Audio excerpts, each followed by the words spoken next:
So here's the question, folks. Will we or will we not have a season in 2020? All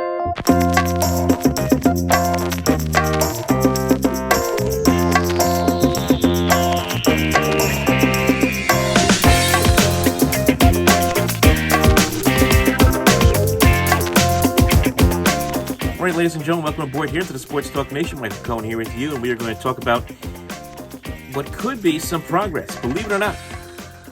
Some progress in the intense negotiations between the Major League Baseball owners and the Players Association to try to get baseball back in the field. The latest proposal, and the reason why a lot of people out there in the media are optimistic this time compared to what we have seen for the last couple of months, is the fact that Rob Manfred, the Commissioner of Major League Baseball, and MLBPA Executive Director Tony Clark actually met face-to-face. I'm sure they kept their 6 feet distance. I assume that happened.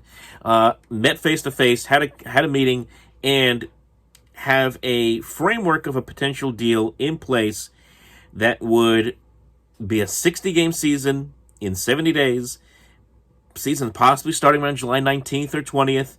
Salaries will be fully prorated, which has been the biggest sticking point, more than anything else, in these negotiations, and potential of expanded playoff field to 16 teams, and MLBPA waiving any potential grievance. Now, this doesn't mean it's official. This does not mean it's done deal. This does not mean it's over. We still got a long way to go. And the reason I say let's wait and see, because as everybody in the world is tweeting out that the deal is it has potentiality to come together, that this may happen, we see MLBPA tweet out reports of an agreement are false. So who knows? I am going in here with a very cautious optimism that we may have a season this year, whether it be 60 games. I've seen reports here maybe potential of 65, 66 games when the negotiations all said and done. We'll see. But keep in mind, we have seen it start off with the owners going out there with an 82-game proposal. Players came back, they wanted 114. Then the owners came back, said, let's make it even less. Let's make it around 70 games. Let's make it around 50 games. And, of course, the players didn't want to do that. They want to play more games, and they want to be paid in full. Owners have had a lot of issue with that because, well, if there is a season, no matter how many games you play, and considering the situation we live in right now with coronavirus, you can't play in stadiums with people in them, for that matter. With the exception of Texas, which lifted some of its orders. I know they're having issues right now with the virus starting to spike down there, but for the most part, you can't have fans in the building. So that's going to create a problem for the owners because there's no gate for that matter. There's no revenue coming in from fans. We will believe it when we see it. The negotiations between these two sides have been so intense. We're hopeful. We are hopeful that maybe the meeting between Manfred and Clark is the beginning of hopefully the end of this stalemate between these two sides, and hopefully we can get some semblance of baseball this year. Now, the big question is this. If let's just say Major League Baseball and the Players Association do agree to have a season this year, what's going to happen? Where is it going to be and when?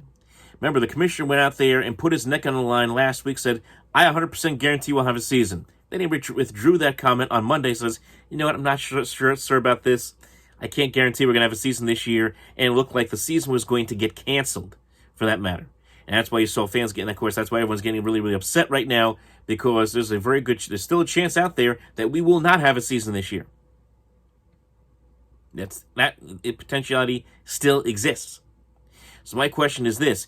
If this framework is agreed upon, and they do agree to 60, 65 games, fully prorated salaries, where are they going to play these games? Are they going to do hub cities? When we all heard about the hub cities beginning of this thing, teams playing in their spring training facilities in Arizona and Florida. Well, that may be difficult when you consider, again, the COVID-19 numbers are going up in those states. Will they play in their home ballparks? That was one of the more recent proposals, that everyone would play in their home ballparks, and that you would see, for example, teams from the East everyone playing within their own division, and if they play any games outside the division, it'll be interleague, okay? For example, AL East against NL East, AL West against NL West, for that matter. What will it be?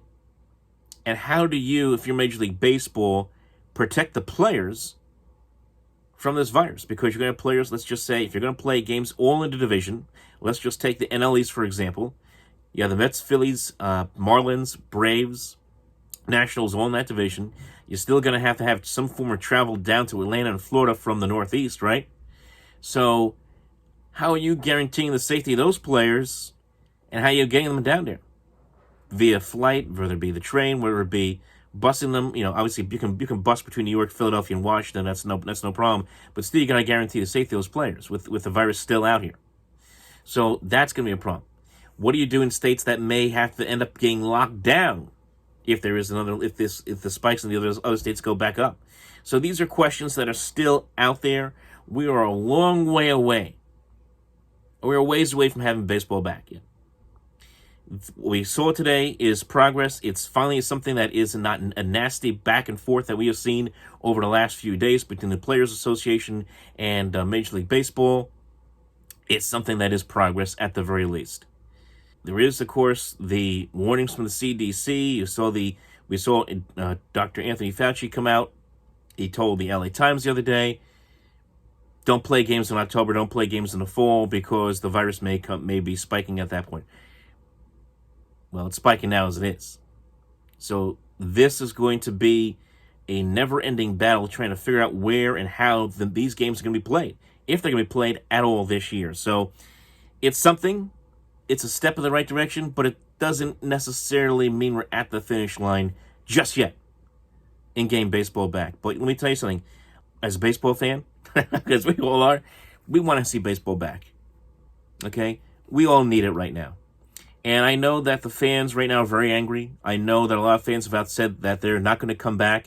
And you take a look at the way things have been going on in Major League Baseball. You see the minor leagues getting devastated. The idea that they're going to liquidate a number of teams from the minor leagues in affiliated ball. And you have a number of players who have been let go. You have a number of people who have been furloughed through baseball. It's been a bad time. Been a bad time for the sport. Huge black eye. And if they do not have a season this year, it makes it look even worse, especially if it's all based on these grievances that these two sides have had against one another, millionaires against billionaires, and it's really turned off a lot of fans. The majority of the fans are going to come back, okay? The diehards are going to come back. The casual fan, he may not. He or she may not. We'll see. Once sports come back, and right now the NBA may come back by July. Maybe the NHL comes back by August. We may have football. We should have football. We'll see in September. And if those come back in succession and we do not have baseball, that's going to hurt the sport really, really badly. So they know that. Manfred knows that. Tony Clark knows that. Everyone knows that. Everyone wants to see baseball get back in the field. We all know what it was like back 19 years ago after 9/11 when the entire sports world stopped. Completely stopped after 9/11. And it was one of the longest weeks I can ever remember without anything going on. All the fear, all the anguish that was going on after 9/11, what was going to happen? Will we be hit again? Is this one of several attacks that are coming to the United States? And then when you finally get baseball back, around about 2 weeks later, and then eventually we get baseball back in New York, as we all know, on that September 21st, and the Piazza home run for the New York Mets, lifting the spirits of a lot of Met fans, and really kind of lifted the city for that matter. And that's what, not just New York for that matter. I know we talk about a lot about New York, New Jersey sports here, but really for an entire nation of baseball fans, we all need that kind of moment right now. We really do. And baseball's always been the sport that kind of provides that moment to get back, that snapback that you need to get back to some normalcy. We would love to see baseball back. We'll see what happens. Like I said before, it's a step in the right direction. We just gotta wait and see. We're gonna have more discussion on this, obviously, in the coming days as we learn more about this. We'll have a roundtable. We'll have some guests come on the show. We'll kind of talk about this. But for right now, a potential deal in place, maybe potential 60 games beginning in mid-July. We'll see what happens between Major League Baseball and the Players Association. We hope it works out. Let's cross our fingers. Remember, folks, follow us on social media, facebook.com/openmicprogram, at OpenMicNJ on Twitter. Remember to like and subscribe. Kill that like and subscribe button if you want to join in on a debate, for that matter. And also, remember, hit us in the comments section below. Leave your thoughts, what you think is going on here in Major League Baseball. How do you feel about it right now that things could be moving in the right direction? We'll talk to you next time. Take care, everybody.